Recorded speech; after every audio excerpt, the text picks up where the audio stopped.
Joining me today is Yasmin Mirzaei. Hey, Hi, thank you for having me. thank you so much for coming. Now, tell us a little bit about yourself. Hi everyone, my name is Yasmin. I'm in grade 11 at Laurel Heights Secondary School, recently renamed, which is great. We're working on renaming our mascot as well, actually. At school, I'm the exec of our photography club. I'm also on the music council, and I'm the voice of our new podcast, which is coming up very soon. Outside of school, I teach children's classes in the Kidsway neighborhood. Um, I'm also a photographer for the KW Art Gallery, and in the summer, I'm a camp counselor, so I work with kids, which is very fun. That's all so amazing. You sound like you have a very busy schedule, everything up in the air. But I wanted to ask you, what are the things that compelled you to run for student trustee this year? Yeah, the position of student trustee is something that I actually wasn't really familiar with until a couple years ago. It was in grade 9 when I started getting emails from Maya and Narain about the roundtable and student senate meetings. I think that it's a position that every student should be aware of because the student trustee is the person who represents us, right? Like all 64,000 students in the board, the student trustee is the person who represents them. I wanted to be able to give a voice to the voices that weren't really heard. And I think that includes more than just the student senators and more than just the leadership kids at schools, because there's also a lot of, like the children in elementary school, for example, who don't have access to social media, the ones who may not know about what's happening at the board level. I think it's really important to represent these younger voices as well.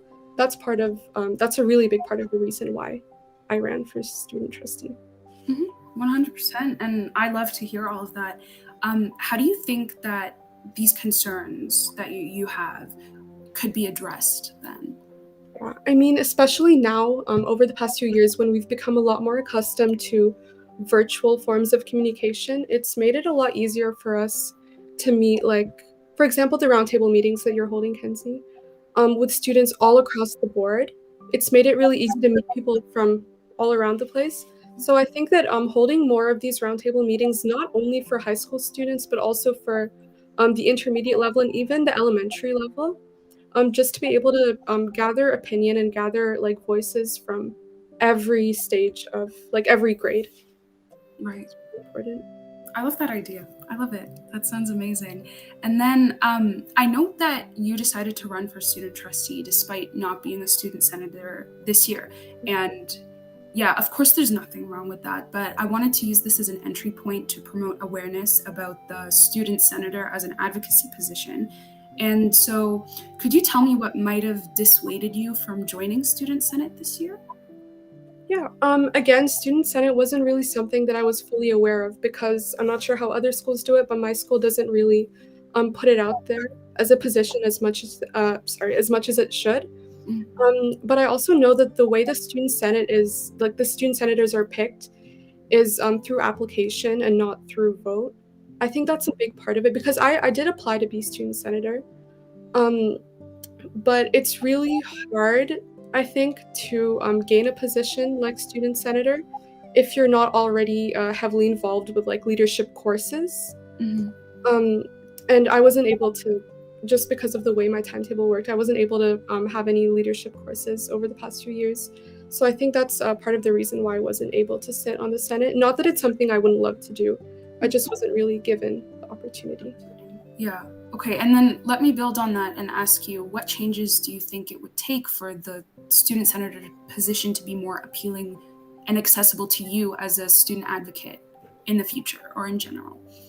Yeah, I think just like at the individual school level, schools should work on like not advertising, but putting the position out there more and making people aware of it.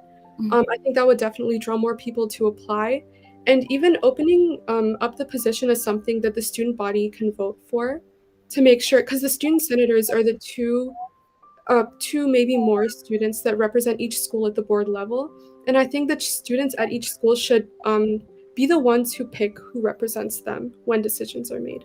Right. Right. Yeah.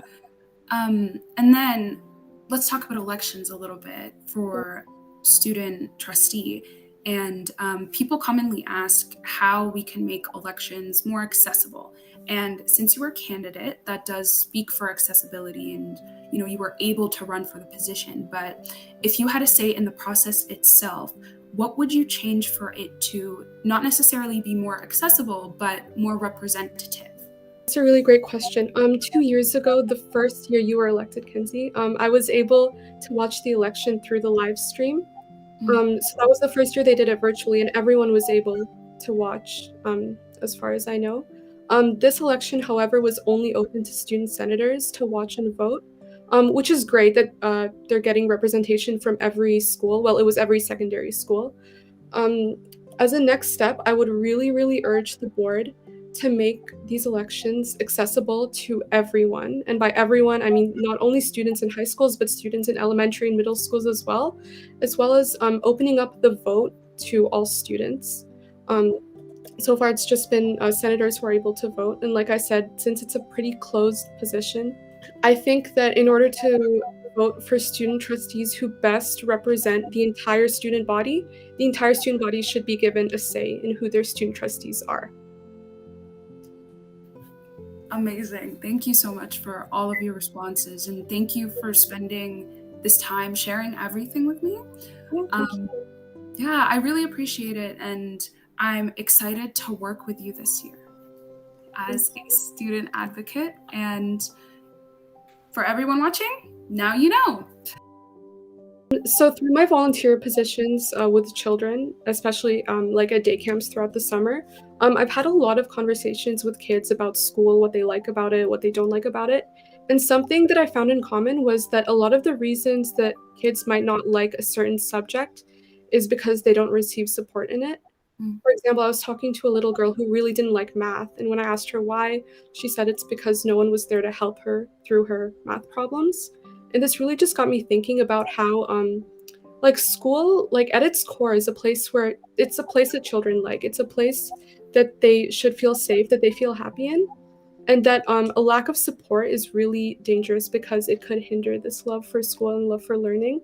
But that also means that we have the we have the power to make school better for kids by providing support. And I think what you're doing, Kenzy, even just by reaching out to me today, is something that's really helpful in this process in making children feel supported at schools. And I think that's really awesome and something that future student trustees should continue to do.